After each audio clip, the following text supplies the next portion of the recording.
Hello and welcome to another edition of the Moving Iron Podcast. This podcast is proudly provided by Axon, helping dealers move more iron for almost 100 years. Find out more at axontire.com. Axon was started almost 100 years ago out of a passion for keeping agriculture moving. It's that same passion that drives them today.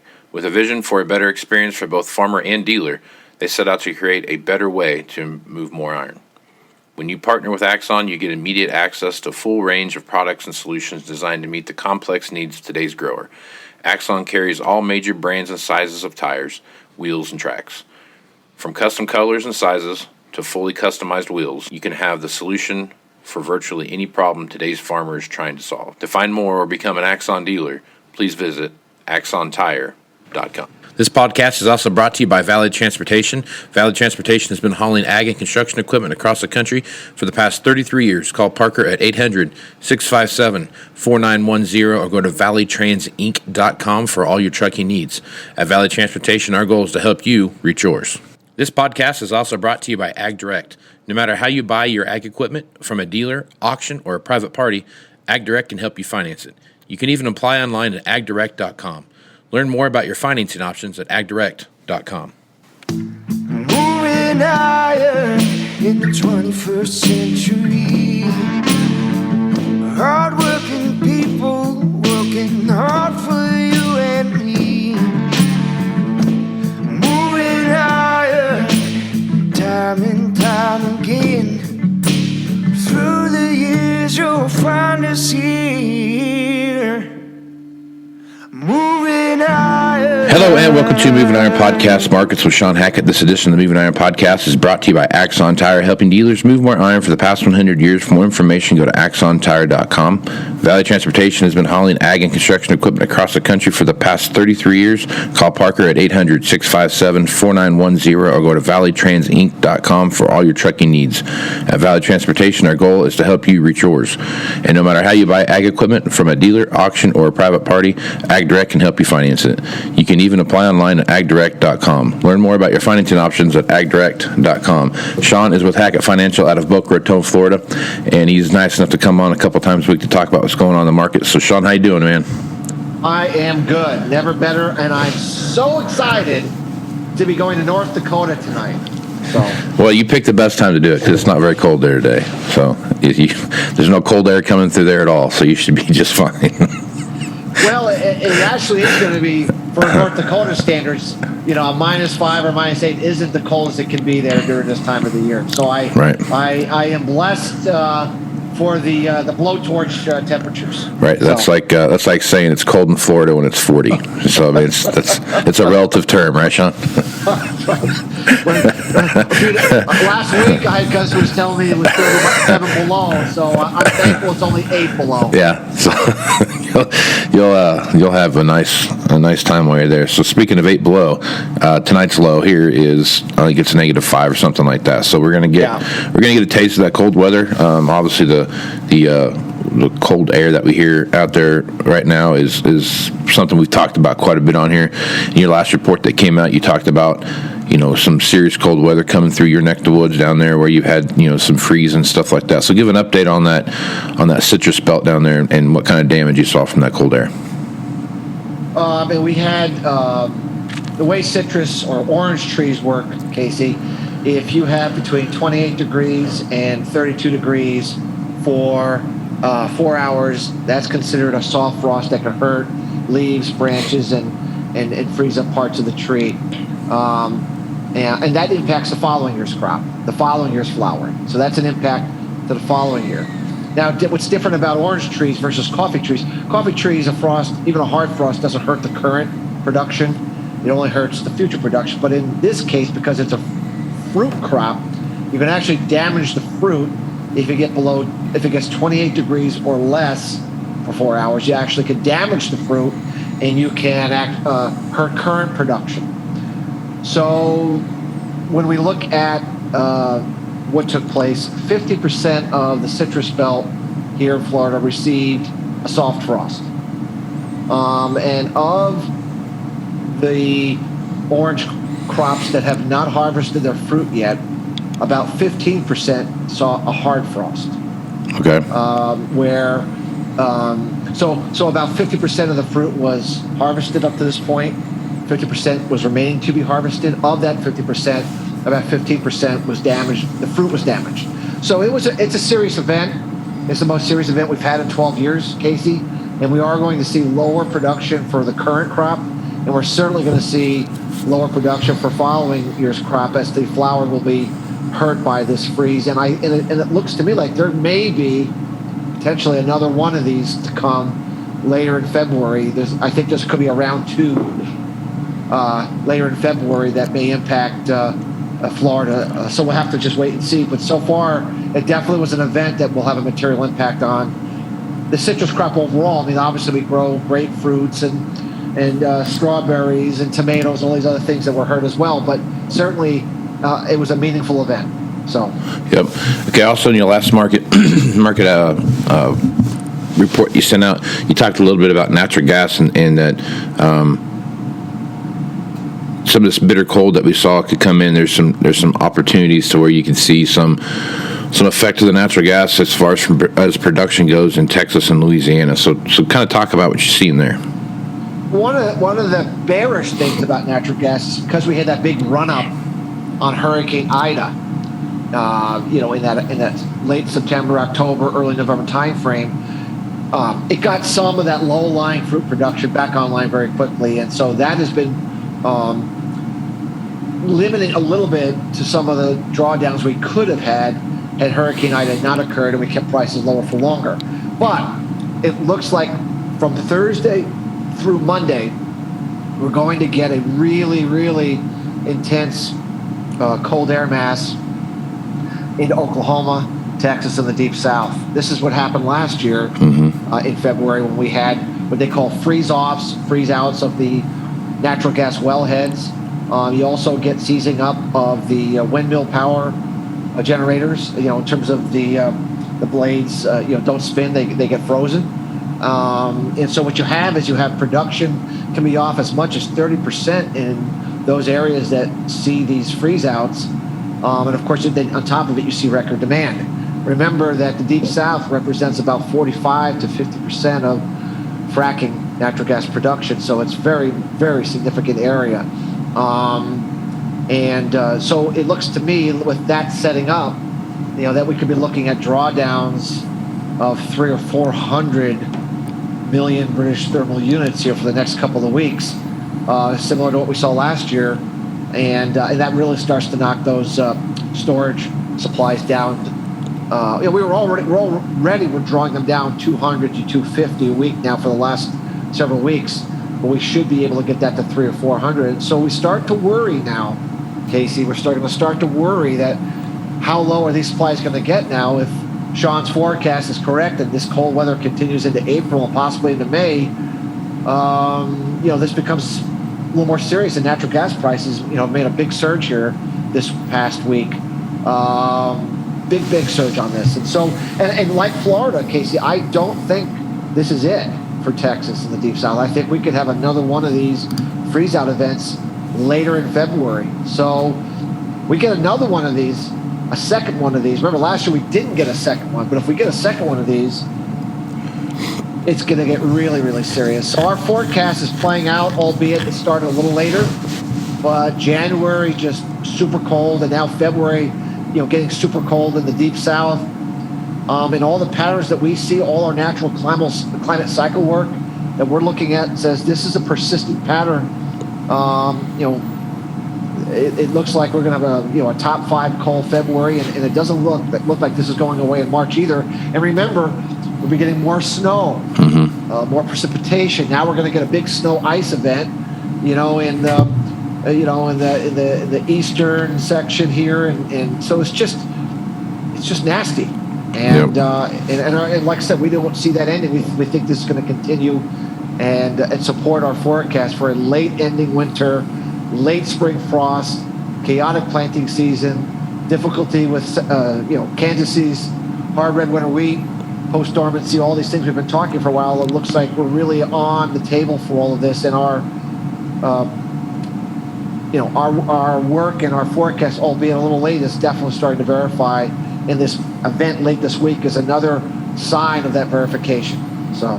Okay. All right. So sticking with energy, soybean crush rates have been through the roof here since, really, you go back to October, November, December, they had, record crush rates. And then now they're talking about record crush rates for corn ethanol. So as you take a look at corn ethanol, which isn't something we've really talked about for a while, what are you seeing there, and how are you seeing that influence what's going on in the corn market right now? Look, as long as oil prices are high, they say, $80 a barrel, 85, right. 88, as long as, demand for gasoline is strong. Remember, heating oil's through the roof. Right. Because of all the cold in the Northeast. And so heating roof has just exploded higher. And so, that's going to keep demand for ethanol very, very strong. Predicting crude oil is always difficult because there's a big geopolitical component to it, but it doesn't look to me that the geopolitics are calming down anytime soon. So overall, I think the renewable diesel on bean oil for soybeans and the ethanol production for corn, it just looks to me like the whole biofuel area demand picture looks pretty strong, at least through the end of the spring, until this winter maybe calms down a little bit. We get a break from some of this high demand we're seeing. So certainly that's not new news. The USDA has incorporated some of that into their numbers, but it probably has not incorporated all of it. When we look at the numbers, it looks like they're still too low, Casey, on some of their expectations for, how much demand for corn, for ethanol, and how much demand for soybean crush, for bean oil. It still looks to me like they're a little low, and that means the ending stocks that the USDA currently has are too high. And I think the market may be sniffing that out with some of these rallies that seem to be going higher than even weather would suggest. Okay. Let's flip over here and talk a little geopolitical stuff for a little bit. We've got obviously the tensions in Russia and Ukraine. Nothing's really changed there. Everything points towards Putin's surge into Ukraine, just basically looking at at what he's doing at the border with all the troops and amassing of equipment and those kind of things. He keeps adding more and more every day. So I don't know that he's either looking for someone to call his bluff or they're going to move forward. So it is what it is there, and that'll have a big effect on wheat. But I guess as you take a look at that situation, and then China's kind of backpedaling on the Phase 1 agreement a little bit here, which I guess is no real shocker. They haven't really been that forthright in the Phase 1 thing anyway to start with. But I guess as you take a look at, let's start with China first. As you take a look at China and the Phase 1 thing and what they have going on there, the talks and back and forth with various trade agreement parties from China and the U.S., they really had a stalemate there. And, the U.S. is saying you need to hold up your end, and China's saying we will if we want to. So I guess what's your thoughts there? What are we going to do about it? Exactly, right? There's nothing we can do about it. So I really believe the whole premise was incorrect to begin with. To force somebody to buy from you, I never understood the concept. Why would you force anybody? Either they need you or they don't need you. Right. And if they need you, they're going to buy. They did buy from us like crazy when they needed us. When they needed it, yeah. And if they need it again, they'll come and buy every single bushel we have again. I think global supply and demand is what it is. The U.S. is part of that. If they choose, they want to buy more from South America, if it's available, they should be free to do so. So I think at the end of the day, any time that you're trying to put protectionism in, price controls in, restrict exports, force purchases, anytime you do those kinds of things, it's not. It actually, in the long run, it's not a good thing. It actually hurts the market more than it helps it. Healthy supply and demand is better, and I don't see. I think they've been less. Their buying has been less this year than last year because maybe they have some better crops and they don't need as much as they did, and the hog liquidation reduced some of their feed demand, but they'll be back when they need it. I have no doubt when the hog herd rebuilds and need a bunch more corn, sure, they'll be taking offers out here in the spring. So I'm not worried about grain demand from China. They need to buy from us. They will buy from us. And the only thing that we need to be mindful of is to make sure that as an agriculture industry, we are as efficient as we can. We produce as much as we can, and we're opportunistic as we can to take advantage of this weather volatility and geopolitical volatility to our advantage. That's the bottom line with all of this. Yeah. Some of that phase one stuff almost felt like China was signed up and said, you will do it. That way, when they did need it, and we said, hey, you know what, we're not going to sell anything right now. They were like, hey, no, whoa, we have an agreement. You have to sell it to us. We had this agreement thing going, and now you're reneging on your end of the deal. Kind of what it feels like almost sometimes with this phase one thing. Yeah, why they signed it, they probably signed it because they weren't sure it was going to happen. Maybe Trump was going to get back in if it was. Right. Because Trump was much more of a belligerent leader in terms of, his way. And that's well put. Yeah, good job. So there was who knows why they did it, other than they're going to buy if they need it. They're not going to buy if they don't need it. In terms of the Russia thing, look, I don't think it's any secret that Russia and China are sort of trying to come together to work as friends to be put on a front against the U.S. and the Western pushback. And I'm looking at the Olympics about to start. Yep. And I can't imagine China wants anything to take away from focusing on the Chinese Olympics for the next 3 weeks. Right. So I just can't imagine that China would really want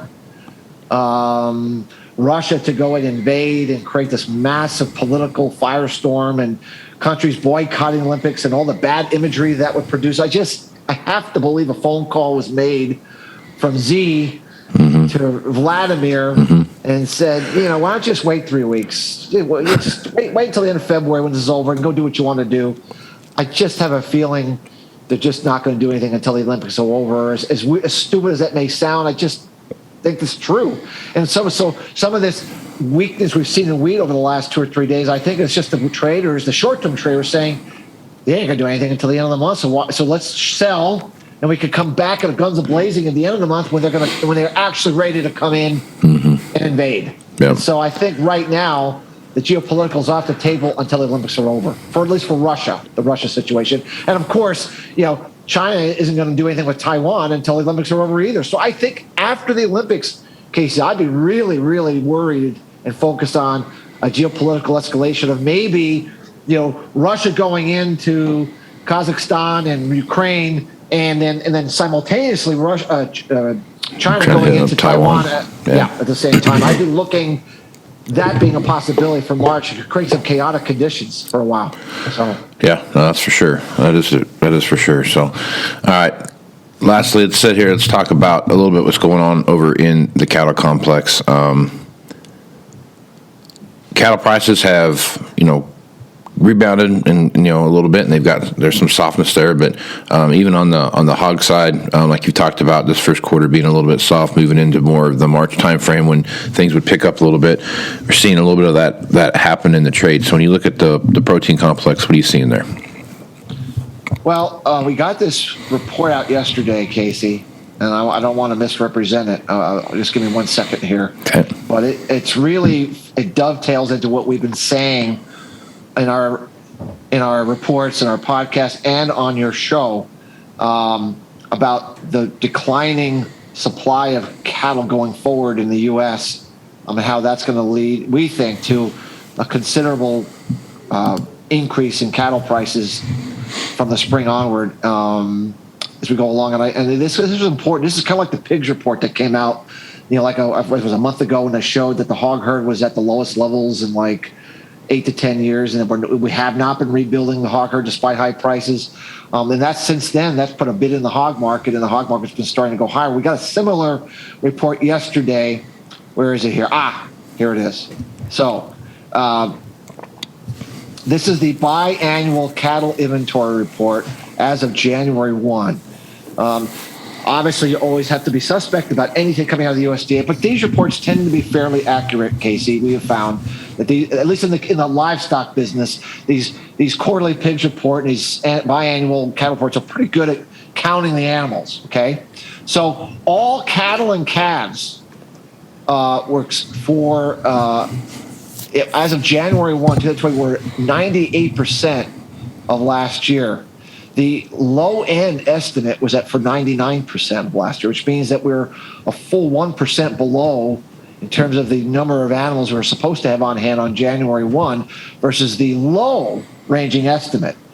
And then it goes down, it goes over all the different categories. But bottom line is we have a whole lot less animals at 22 than we had in 21, and looks like much lower than even the lowest, most bearish analyst was anticipating.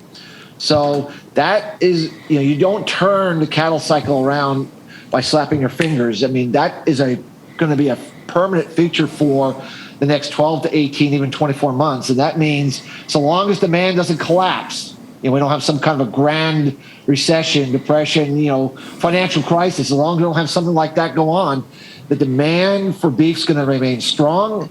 And the whole throughput problem, the packing house problem, we can't bring the animals through because we got Omicron, we got the Delta virus, no one's coming to work. That's off the table, and you're going to have to bid up for these animals, Casey, and create a move, like we saw back in 2013-14. We have a runaway advance, a parabolic move to much higher levels. Remember, what we've been seeing the last 2 years is parabolic rises in the beef price, but a very depressed cattle price because of the throughput problem, and the herd liquidation problem because of the drought. The high feed price, the livestock producers are forcing to sell, putting too many animals on the market. That's ending, and so we're really excited. If you looked at yesterday, livestock was. If you looked at the feeder cattle market, we were up almost 3 to 4 points. So it looks to me like that report there might have put in a good low here on the cattle, and we're pretty excited by what that report means, not only in the short run, but in the long run. And it confirms our suspicion that we've been saying that we're going to have a whole lot less animals than a lot of people are thinking about. So I really view that as a very important benchmark and something we were looking for to confirm our bullish thesis for cattle prices in 22. So. Yep, right on. Well, good stuff as usual, Shawn. Folks want to reach out to you, get more information about what you're doing at Hackett Financial. What's the best way to do that? Hackett, Hackett, advisors.com is our website. Lots of information on there, Casey, for people to see what we do, to see if we could be of help to your listeners. And remember, prayers are appreciated for my trip to North Dakota. I pray you have a coat. That's what I hope. Leave your flip flops at home, so you don't need them.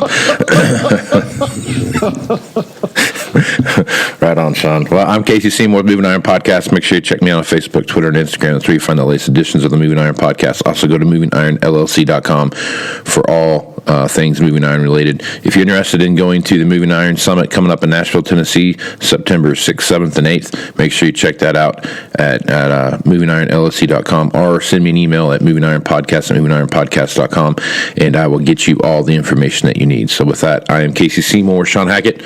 Let's go to some iron, folks. Out. You want to have a meaningful competitive advantage to help sell more equipment. Whether you represent the sales, parts, or management department of an implement dealership, there's a surprising amount of complexity when it comes to tire, wheel, and track technology. Let Axon worry about that so you can get back to supporting your customers. Axon has leveraged years of experience to create a streamlined process that gives you a proven path to help today's grower and sell more equipment. The roots of their organization go back almost 100 years to the invention of the rubber tractor tire. Supporting agriculture is the number one driver of Axon, from product development through sales and service. To find more or become an Axon dealer, head over to axontire.com. Valley Transportation has been hauling ag and construction equipment across the country for the past 33 years. Call Parker at 800-657-4910 for all of your trucking needs. At Valley Transportation, our goal is to help you reach yours. And no matter how you buy ag equipment, from a dealer, auction, or a private party, AgDirect can help you finance it. You can even apply at agdirect.com. Learn more about your financing options at agdirect.com. Moving iron in the 21st century. Hard-working people working hard for you.